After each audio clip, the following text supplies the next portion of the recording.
छात्रों, न्यू ज्ञान हिंदी चैनल में आपका स्वागत है। आज हम सीबीएसई बोर्ड क्लास 10th की हिंदी पाठ्यक्रम में मानवीय करुणा की दिव्य चमक पाठ से संबंधित एमसीक्यू यानी मल्टीपल चॉइस क्वेश्चंस पर चर्चा करेंगे। छात्रों, फादर कामिल बुल्के के जीवन पर आधारित इस पाठ में खूब एमसीक्यू क्वेश्चन बन सकते हैं, इसलिए यह पाठ आपकी परीक्षा की दृष्टि से बहुत ही खास महत्व रखता है। छात्रों, जैसा कि आपको पता है कि सन 2021 यानी 2021 की परीक्षा में न्यू परीक्षा पैटर्न यानी न्यू एग्जामिनेशन पैटर्न लागू हो चुका है। इस बार एमसीक्यू क्वेश्चन कुल मिलाकर 40 होंगे और इसके अलावा आपके प्रश्न पत्र में लिखने वाले भी प्रश्न होंगे। तो छात्रों, गहराई से अध्ययन करने की आवश्यकता है। इस विषय पर मैंने कई वीडियो क्लास बनाया है, डिस्क्रिप्शन बॉक्स में उसका लिंक दिया है, आप उसे देख सकते। तो शुरू करते हैं मानवीय करुणा की दिव्य चमक से एमसीक्यू क्वेश्चंस आंसर। छात्रों, पहला क्वेश्चन देखिए, मानवीय करुणा की दिव्य चमक पाठ किसके व्यक्तित्व पर आधारित है? तो पहला ऑप्शन है सर्वेश्वर दयाल सक्सेना, दूसरा फादर कामिल बुल्के, तीसरा बाल गोविंद भगत, चौथा नवाब साहब। तो छात्रों, आप जानते हैं कि मानवीय करुणा दिव्य चमक जो है वह पाठ फादर कामिल बुल्के के जीवन पर आधारित है और सर्वेश्वर दयाल सक्सेना ने इस संस्मरण को लिखा है। तो आइए दूसरा प्रश्न देखिए, फादर बुल्के जी का जन्म कहाँ हुआ था? तो फादर बुल्के का जन्म कहाँ हुआ था, बताइए? France, Belgium, Bharat, America. आइए तीसरे प्रश्न की ओर बढ़ते हैं। देखिए सामने स्क्रीन पर तीसरा प्रश्न आपके है, परिमल क्या है? परिमल एक साहित्यिक संस्था है, पत्रिका का नाम है, या कोई स्थान है, या कोई पुरस्कार का नाम है?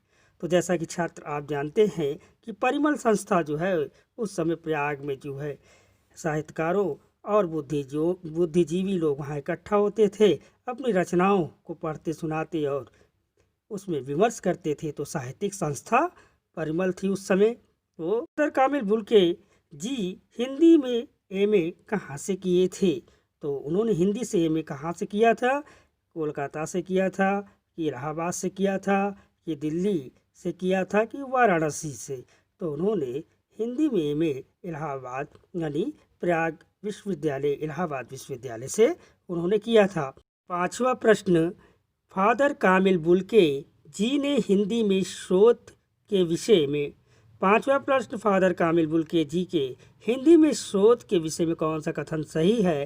पहला कथन दिया हुआ है कोलकाता विश्वविद्यालय से सन 1950 में हिंदी साहित्य के इतिहास पर किया, या सेकेंड, इलाहाबाद विश्वविद्यालय से सन 1950 में हिंदी साहित्य के इतिहास और उसके प्रभाव विषय पर शोध किया। तीसरा ऑप्शन इलाहाबाद विश्वविद्यालय से सन 1950 में रामकथा उत्पत्ति और विकास विषय पर उन्होंने शोध किया। और चौथा ऑप्शन कह रहा है कि सभी विकल्प सही है। तो छात्रों, यहाँ पर तीसरा विकल्प सही होगा क्योंकि उन्होंने इलाहाबाद विश्वविद्यालय से सन 1950 में रामकथा उत्पत्ति और विकास विषय पर हिंदी भाषा में शोध किया और हिंदी में अपना शोध प्रस्तुत किया था। बुल्के जी ने किस प्रसिद्ध अंग्रेजी नाटक को हिंदी में रूपांतरण नीलपंछी के नाम से किया था? तो blue bird, blue sparrow, blue sky. तो उपरोक्त में से कोई नहीं, चौथा कह रहा है। तो उन्होंने नीलपंछी जो है रूपांतरण यानी ट्रांसलेशन ब्लू बर्ड उपन्यास का किया था, जो अंग्रेजी का बहुत ही प्रसिद्ध उपन्यास था। सातवां प्रश्न, फादर कामिल बुल्के जी के बारे में क्या सत्य है? वे हिंदी को राष्ट्रभाषा के रूप में देखना चाहते थे। तो छात्रों, ये बात सही है।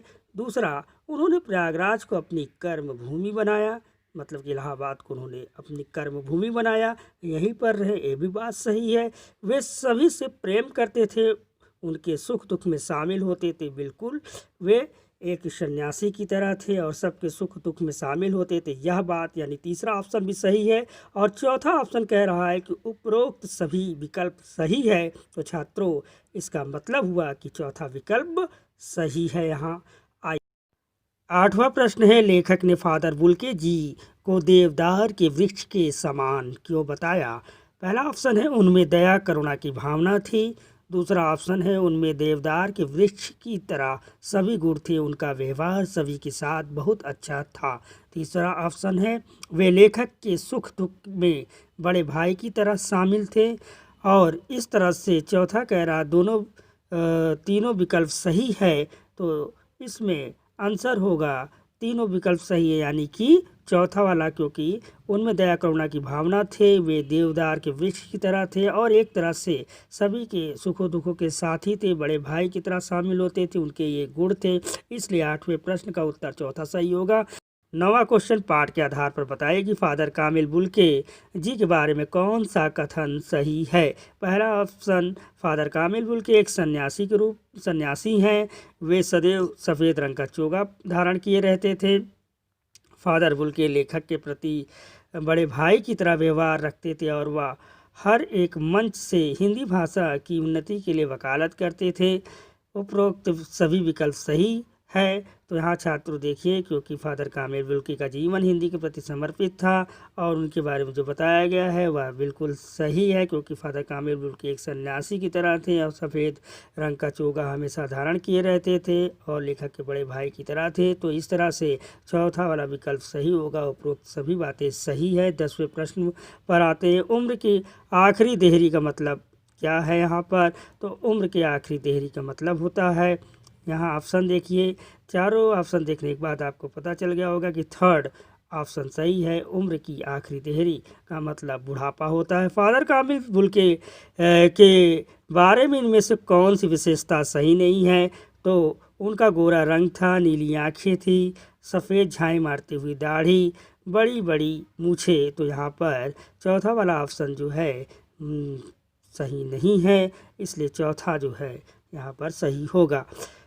12वां प्रश्न है, मानवीय करुणा की दिव्य चमक पाठ के लेखक कौन है? बिल्कुल साधारण सा प्रश्न है। ऐसे प्रश्न आ सकते हैं लेखक के नाम और राइटर के नाम वगैरह के। तो इस तरह से आप सभी पाठ का ध्यान से पढ़ लीजिए। इसमें आप बताइए कौन सा है। तो इसमें चारों ऑप्शन देखने के बाद आपको खुद ही पता चल गया होगा कि सर्वेश्वर दयाल सक्सेना इस पाठ के लेखक हैं। तो छात्रों, वीडियो क्लास कैसा रहा आप कमेंट पर लिखकर हमें बता सकते हैं, और कोई भी प्रश्न जो आपको समझ में नहीं आ रहा उसका भी आप कमेंट बॉक्स में लिखकर हमसे पूछ सकते हैं। छात्रों, चैनल को लाइक करें, सब्सक्राइब करें और शेयर करें ताकि आपके सहपाठियों को भी पता चले। अगले बार नए पाठ में आपसे फिर मिलेंगे। तब तक के लिए पढ़ते रहिए। धन्यवाद।